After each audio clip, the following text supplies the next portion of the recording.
C'est au collège, on avait des cours d'atelier, donc il y avait différents métiers. Donc moi j'ai choisi la serrurerie métallerie et j'aimais beaucoup le dessin. Mon prof l'a vu, donc il a vu que j'avais un petit côté artistique. Donc c'est là qu'il m'a montré la ferronnerie d'art.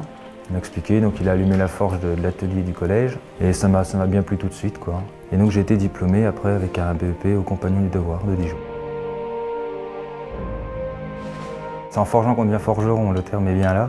Il y a des techniques qu'on peut que découvrir en fait. C'est ça qui fait, on va dire, la signature de l'artisan, du ferronnier.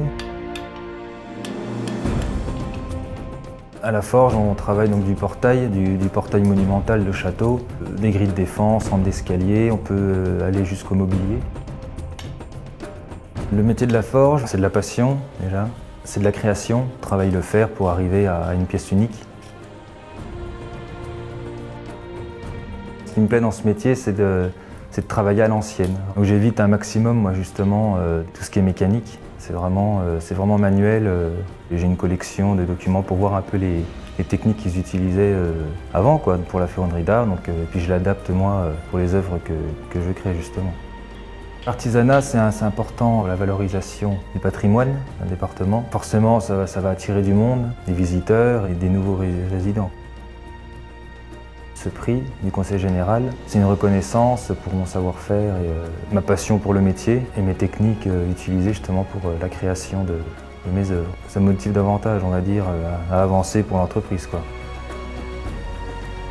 Je suis satisfait d'une réalisation quand le client est devant ou quand une personne s'arrête devant et qu'il admire, qu'il regarde chaque détail comme une œuvre d'art en fait.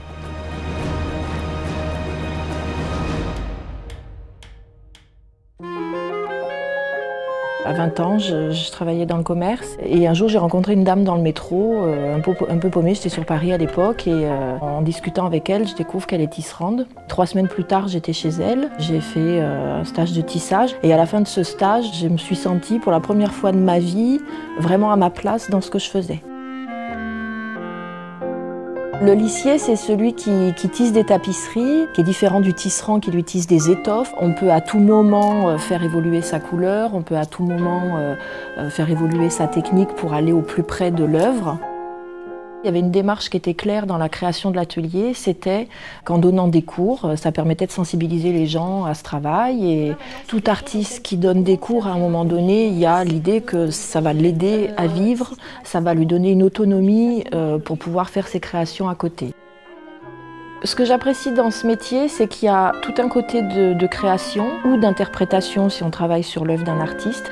Et puis après, il y a toute la partie purement technique où il faut mettre en pratique quelque chose qu'on a pensé, qu'on a observé, qu'on a ressenti. On a la chance d'avoir un lieu où on peut, en étant dans un petit village comme le village de Lys, voir passer des gens de toute la planète ou presque. Je pense que notre rôle au niveau économique, il est, hormis notre activité au sens pur, il est que les gens du coup prennent le temps de rester un peu plus longtemps dans le coin.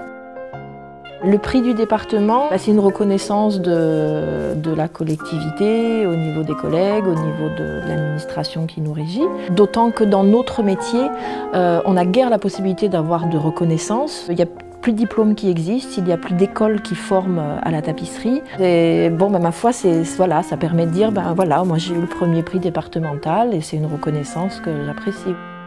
Pour moi, une œuvre réussie, c'est une œuvre qui existe en tant qu'œuvre textile. C'est pas juste une copie de peinture ou de tableau.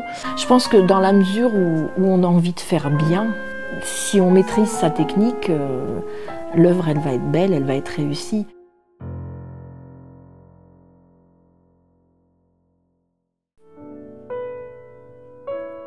On est le département en France où il y a la plus grosse concentration d'artisans d'art, avec une très grande diversité de métiers. Tous ces artisans se voient et travaillent ensemble, et ça aussi c'est merveilleux. Et ça permet d'avoir une grande émulation au niveau de tout cet artisanat d'art sur notre département, ce qui permet d'ailleurs qu'on a une très grosse demande d'artisans d'art qui veulent venir s'installer sur le département. On n'hésite pas à s'installer carrément en campagne, leur clientèle n'étant pas forcément locale, parce que souvent la clientèle est nationale, voire internationale. L'artisanat d'art est pour moi un métier d'avenir parce que je pense que tous mes collègues et moi-même, nous avons du travail en permanence parce que les gens qui vont nous passer commande, ils passent commande aussi d'un savoir-faire, d'une sensibilité. C'est vrai que nous travaillons dans le très très haut de gamme, donc on pourrait se dire que c'est beaucoup plus difficile pour nous, mais c'est pas le cas.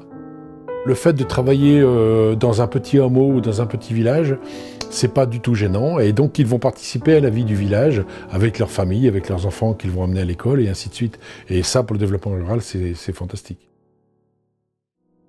La Saône-et-Loire est très fière de ses artisans d'art. Ils en font sa renommée nationale et internationale, et puis une vie locale. Dans le modèle ambiant économique mondialisé, c'est un peu en décalage, mais c'est une production locale à très haute valeur patrimoniale et intellectuelle ajoutée. Et ce sont des gens qui aiment leur territoire. Et comme ils aiment leur territoire, ils en sont les meilleurs ambassadeurs. C'est tout naturellement que le département récompense par un prix d'excellence un de ces artisans d'exception qui font vivre le territoire.